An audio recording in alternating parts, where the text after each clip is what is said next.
Urdu cover के मुआजिज दोस्तों, मैं हूं माजिद मलिक और आप तमाम देखने और सुनने वालों को अस्सलाम वालेकुम। प्यारे दोस्तों, क्या आपने कभी सोचा है कि खला में भेजे जाने वाले मुख्तलिफ सैटेलाइट्स, प्रोबिस और दीगर खलाई गाड़ियों से इंफॉर्मेशन की तरसील कैसे होती है। इंसान ने साइंस के शोबे में इस हद तक तरक्की कर ली है कि अब हमारा भेजा हुआ सबसे ज्यादा दूर मौजूद सैटेलाइट हमारे निजाम शमसी से भी बाहर निकलने वाला है। इसी दौरान साइंसदानों पे कुछ ऐसा इंकिशाफ हुआ जिसने इन्हें हैरान और परेशान करके रख दिया।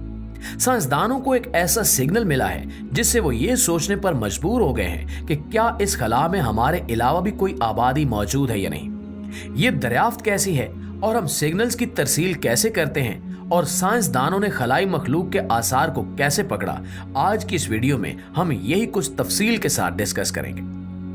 प्यारे साथियों, इंसान ने कम्युनिकेशन और इंफॉर्मेशन को एक जगह से दूसरी जगह पहुंचाने के लिए सबसे पहले टेलीग्राफ की तारों का सहारा लिया था, जिसमें करंट के मुख्तलिफ वक्फों और उनकी शिद्दत के लिहाज से इंफॉर्मेशन को एक जगह से दूसरी जगह भेजा जाता था। इसके बाद यही काम टेलीफोन की तारों से लिया जाने लगा और फिर टेलीफोन की तारों से होता हुआ ये काम फैक्स तक पहुंच गया, जिसमें एक पूरा डॉक्यूमेंट इन तारों के जरिए से भेज दिया जाता था और वो अपनी मंजिल पर पहुंचकर खुद ब खुद प्रिंट हो जाता था। इसके बाद रेडियो कम्युनिकेशन का दौर आया और ये दौर अब तक किसी हद तक भी मौजूद है। इस दौर में साइंसदानों ने रेडियो वेव्स यानी इलेक्ट्रोमैग्नेटिक वेव्स की मदद से इंफॉर्मेशन को एक जगह से दूसरी जगह भेजना शुरू कर दिया। आज आप जो एफएम रेडियो सुनते हैं वो भी इसी टेक्नोलॉजी का एक शाहकार है। वक्त गुजरने के साथ साथ हमारी कम्युनिकेशन और इंफॉर्मेशन की तरसील की सलाहियतें बेहतर से बेहतर होती जा रही हैं। यहां तक कि दूसरी जंग अजीम के बाद वाईफाई की सहूलत भी दस्तयाब हो गई। लेकिन चूंकि उस वक्त तक हम इंटरनेट को इजाद नहीं कर पाए थे, तो वाईफाई की सहूलत से सिर्फ रेडियो स्टेशंस को फायदा था, जो अपनी रेडियो वेव्स को ज्यादा बेहतर अंदाज में अवाम तक पहुंचाने लगे थे। 80 की दहाई में जब इंटरनेट इजाद हुआ और आहिस्ता आहिस्ता इंटरनेट तारों से बाहर निकलकर रेडियो वेव्स के जरिए से ट्रांसमिट होने लगा, तो इस टेक्नोलॉजी की अहमियत और भी बढ़ गई। आज हम सब लोग वाईफाई के नाम से वाकिफ हैं। यहाँ तक कि वाईफाई हमारे अपने फोन्स में मौजूद होता है। जब आप अपने फोन में चलने वाले इंटरनेट डाटा को हॉटस्पॉट के जरिए दूसरों के फोन तक पहुंचाते हैं, तब आपका फोन ही वाईफाई राउटर बन जाता है। चंद साल पहले तक वाईफाई के साथ लगने वाली इंटरनेट की तारें आम सी तारें हुआ करती थी और इनमें से डाटा की तरसील का रेट भी कुछ ज्यादा तेज नहीं था। अब आप लोग भी जानते होंगे और सुन चुके होंगे कि अब फाइबर ऑप्टिक्स केबल इस्तेमाल की जाती हैं, जिनके अंदर रोशनी के सिग्नल्स के जरिए डाटा की तरसील की जाती है। फायर ऑप्टिक्स केबल के साथ लगे हुए वाईफाई राउटर निहायत ही बेहतरीन स्पीड के साथ इंटरनेट फराहम करते हैं। यही सारी टेक्नोलॉजी दरअसल खलाई तहकीकात में भी इस्तेमाल होती है। बल्कि सच्ची बात तो यह है कि यह सारी टेक्नोलॉजी सबसे पहले बनाई खलाई तहकीकात के लिए गई थी और फिर इनके आम और सस्ता होने पे इस टेक्नोलॉजी को आवाम तक भी पहुंचा दिया गया। इंटरनेट भी फौजी मकासद के लिए इजाद किया गया था, जो आज पूरी दुनिया की मईशत में रीढ़ की हड्डी की हैसियत इख्तियार कर चुका है। दोस्तों, इन तमाम तहकीकात के बाद साइंसदान अब ऐसी लेजर बनाने में कामयाब हो गए हैं जो बड़ी हद तक मरकूज और ताकतवर होती हैं। यही लेजर्स हैं जिन्हें फाइबर ऑप्टिक्स केबल्स में भी इस्तेमाल किया जाता है और खलाई तहकीकात के दौरान इंफॉर्मेशन की तरसील के लिए भी इस्तेमाल किया जाता है। रोशनी की लहरों पे मुश्तमिल ये लेजर हमारे डाटा के हिसाब से 1 सेकंड में करोड़ों बार जलती बुझती हैं और इनकी मदद से पैदा होने वाले सिग्नल्स को दूसरी जानिब मौजूद रिसीवर इनको असल डाटा की सूरत में कन्वर्ट कर देता है। हम इंसानों ने शुरू से ही आसमान को बड़ी अजीबो गरीब चीज समझ रखा है और हमारे बाप दादा आसमान के मुतल्लिक मुख्तलिफ कहानियां भी सुनाया करते थे। आज का इंसान इन कहानियों से दूर निकलकर अपने करीब तरीन हमसाए यानी चांद पर भी कदम रख चुका है और दीगर तमाम सियारों की तरफ भी खलाई प्रोबिस भेज चुका है। खलाई प्रोबिस भी दरअसल सैटेलाइट्स की तरह ही होते हैं, लेकिन चूंकि इन्हें स्पेस की तहकीकात के लिए इस्तेमाल किया जाता है, इसलिए इन्हें प्रोब कहा जाता है। यहां तक कि इंसानों ने तो एक ऐसा प्रोब भी बनाकर सूरज की तरफ भेज दिया है जो सूरज की शदीद तपिश और गर्मी के बावजूद सूरज के इंतहाई हद तक करीब मौजूद रहकर सूरज का मुतालिया कर रहा है।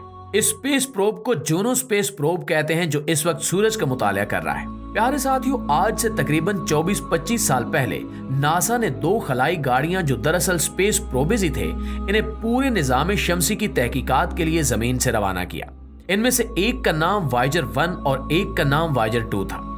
इन दोनों स्पेस गाड़ियों ने सूरज के गिर्द चक्कर काटते हुए एक एक करके तमाम सितारों का मुताला करना था और फिर निजाम शमसी की हदूद से बाहर तक चले जाना था। इन दोनों स्पेस प्रोबेस को दोबारा जमीन पर लाने का कोई भी प्रोग्राम नहीं था, इसलिए इन स्पेस प्रोबेस में एक डिस्क में जमीन का हर मुमकिन हद तक तारफी डेटा महफूज किया गया है।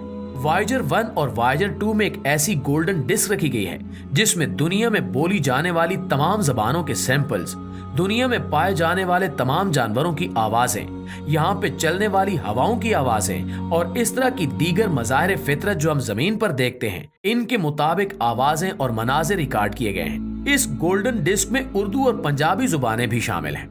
ऐसा इस मकसद के लिए किया गया है कि अगर ये स्पेस प्रोबेस निजाम शमसी से बाहर निकलने के बाद किसी खलाई मखलूक के हाथ लग जाएं और वो हम जैसे ही तरक्की याफ्ता और ज़हीन हो, तो वो जान सकें कि इन खलाई गाड़ियों को भी इन्हीं जैसी किसी ज़हीन मखलूक ने तैयार करके खला में भेजा है। इस वक्त वायेजर 1 नामी खलाई गाड़ी निजाम शमसी की हदूद से बाहर निकल चुकी है और अब गुमनाम और अंधेरी खला में अपना सफर जारी रखे हुए है।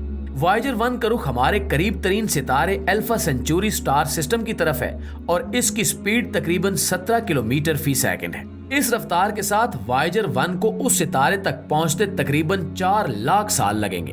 हम जानते हैं कि ये अरसा बहुत ज्यादा है, लेकिन ये एक दिलचस्पी पे मुश्तमिल मिशन था, इसलिए इसको इसी तरह से डिजाइन किया गया है। आपको शायद ये जानकर भी हैरत हो कि वायेजर 1 जो इस वक्त हमारे निजाम शमसी की हदूद से भी बाहर निकल चुका है, साइंसदान अब भी इसके साथ राब्ते में हैं। वायेजर 1 जमीन से इस कदर दूर है कि वहां पे सिग्नल भेजने के बाद हमें तकरीबन 22 घंटे इंतजार करना पड़ता है कि हमारा रोशनी की रफ्तार से भेजा हुआ सिग्नल वायेजर 1 तक पहुंच सके। दूसरे लफ्जों में वायेजर 1 इस वक्त जमीन से तकरीबन 1 नूरी दिन की मुसाफत पे है, यानी वो फासला जो रोशनी एक दिन में तय करती है। चूंकि रोशनी की रफ्तार ही कायनात में इंफॉर्मेशन की तरसील की आखिरी हद है, इसलिए इससे ज्यादा तेजी से किसी भी तरह से डाटा नहीं भेजा जा सकता। आज हर किस्म की खलाई तहकीकात में लेजर का इस्तेमाल किया जाता है और ये लेजर भी दिखाई देने वाली रोशनी की तरह होती हैं। ये इलेक्ट्रोमैग्नेटिक या रेडियो वेव्स जैसी रोशनी पे मुश्तमिल नहीं होती जो आम आंख से नजर नहीं आती। इस मकसद के लिए हर खलाई गाड़ी पे एक ऐसा स्पेशल लेजर इक्विपमेंट रखा जाता है जो इंतहाई हद तक ताकतवर और मरकूज किस्म की लेजर बीम जमीन की तरफ रवाना करता है। जमीन पे इन सिग्नल्स को रिसीव करने के लिए बहुत बड़ी बड़ी स्पेस टेलीस्कोप्स लगाई गई हैं, जिनकी तस्वीरें आपने अक्सर देखी होंगी। ये एक बहुत बड़े डिश एंटीना की तरह होती हैं और इन टेलीस्कोप्स में स्पेशल रिसीवर लगे होते हैं। जमीन तक पहुंचते पहुंचते वो सिग्नल इंतहाई कमजोर रह जाता है, क्योंकि वो इंसानी हाथों के जरिए से बनाए गए आले में से खारिज हुआ सिग्नल है। किसी सितारे की रोशनी तो हम आसानी से देख सकते हैं, लेकिन इस कदर फासले के बाद इन सिग्नल्स को देख पाना भी मुमकिन नहीं रहता। इन रेडियो टेलीस्कोप्स में लगे हुए स्पेशल रिसीवर्स उस सिग्नल को पकड़कर मॉडिफाई करते हैं और इनको एम्पलीफाई करते हैं। एम्पलीफाई करने से मुराद ये है कि इन सिग्नल्स की ताकत दोबारा से बढ़ाई जाती है। ये काम बिल्कुल इसी तरह होता है जैसे बिजली घर से आने वाली बिजली की ताकत यानी वोल्ट हमारे मोहल्ले के सिरे पे लगे हुए ट्रांसफार्मर्स के जरिए बढ़ाकर घरों को सप्लाई की जाती है। जिस खलाई सिग्नल की हम बात कर रहे हैं, इसके बारे में अभी तक नासा ने कोई तफसील जारी नहीं की।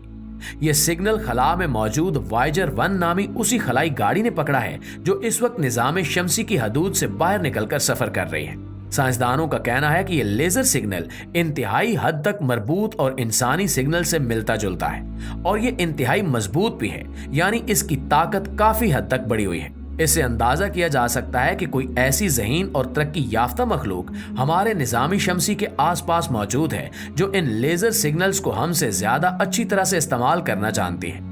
आने वाला वक्त और नासा की जानिब से जारी करदा तहकीकात ये बताएंगी कि यह सिग्नल किस तरह का सिग्नल था और इस सिग्नल में किस तरह की इंफॉर्मेशन मौजूद थी।